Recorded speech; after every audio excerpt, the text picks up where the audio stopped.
Hello and welcome to today's student CPD session.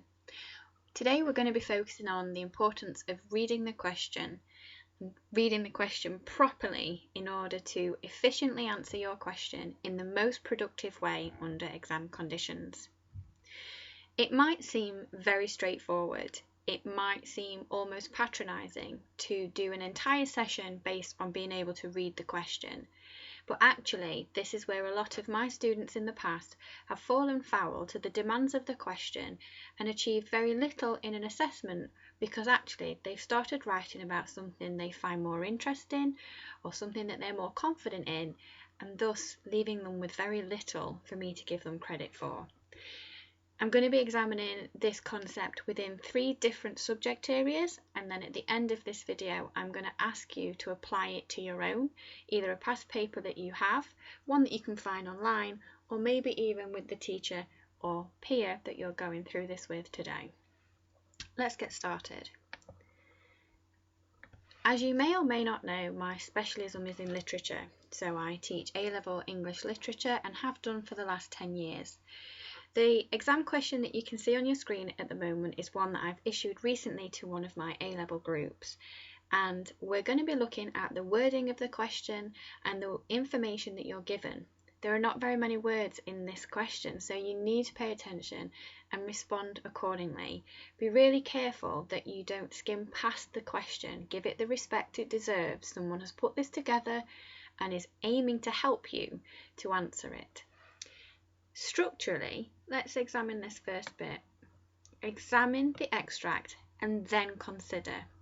Notice, what you're being called to do first and foremost is examine the extract. Read the extract you've been given. Now, this is a fairly common practice for most A-level exams, whether you're doing this for history, language, literature, any of the humanities in fact, even in some science exams, you will be given an element of information that you have to analyse, evaluate or explore.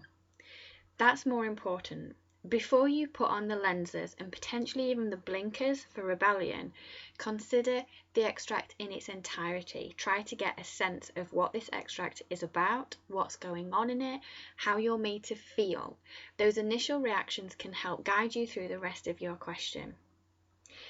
If we move on from those first 3 words, you're then told to consider how important.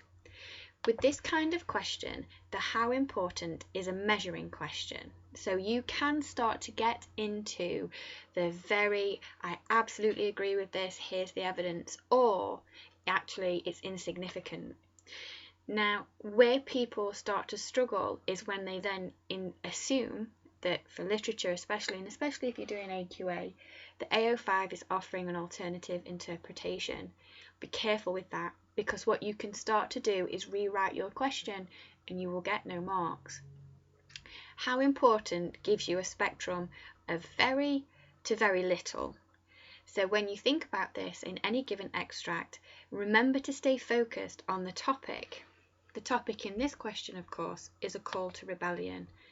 So again, that's what you're looking for in this particular extract, but it has to be very much focused on that. And then finally, you've been given some brackets, some boundaries, some barriers in modern fiction.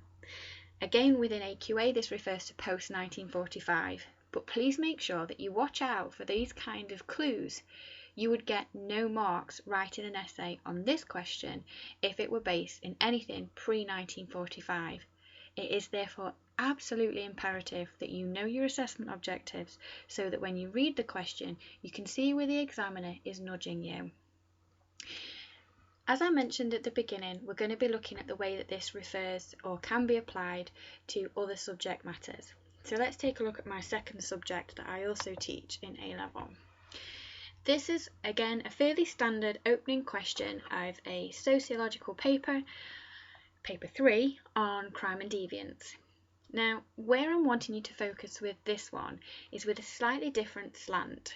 It asks, outline 2 Marxist arguments that state that the criminal justice system serves to represent the interests of the ruling classes.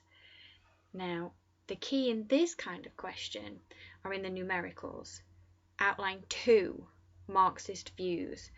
It would be really tempting to write a much longer response to this question. There's so much more out there on Marxism and thinking about the way that the bourgeoisie are constantly manipulating the proletariat for their own use.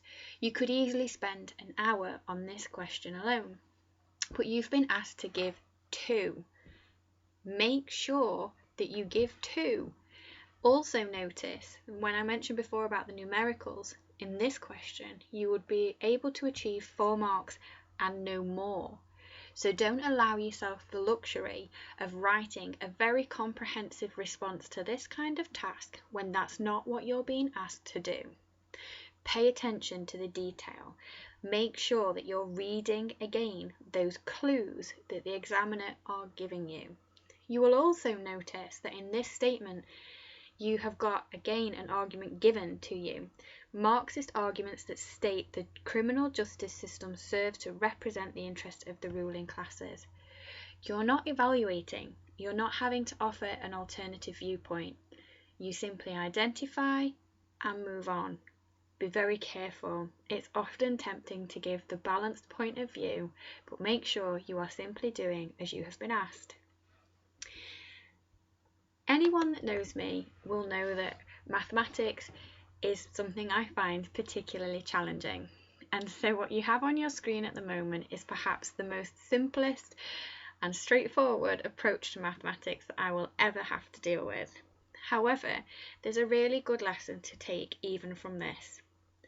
In recent times, I've been homeschooling my son, and one of the things that he has struggled with is knowing the difference between what he's been asking to do. And often he assumes that he needs to be able to apply addition to these numbers rather than look for the differentiating marks.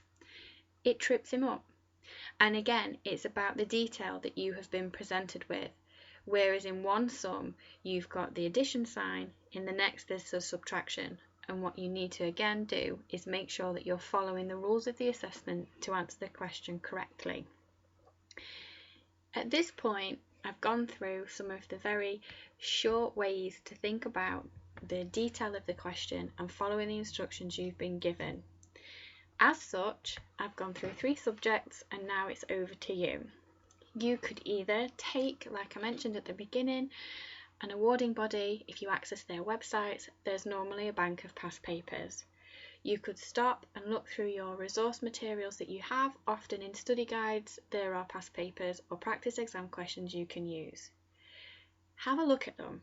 Write down what it is actually asking you to do. Make sure that you pore over the question and are fully equipped to answer it in its entirety. Remember, a plan is always very useful and is something that you can add to your exam strategy.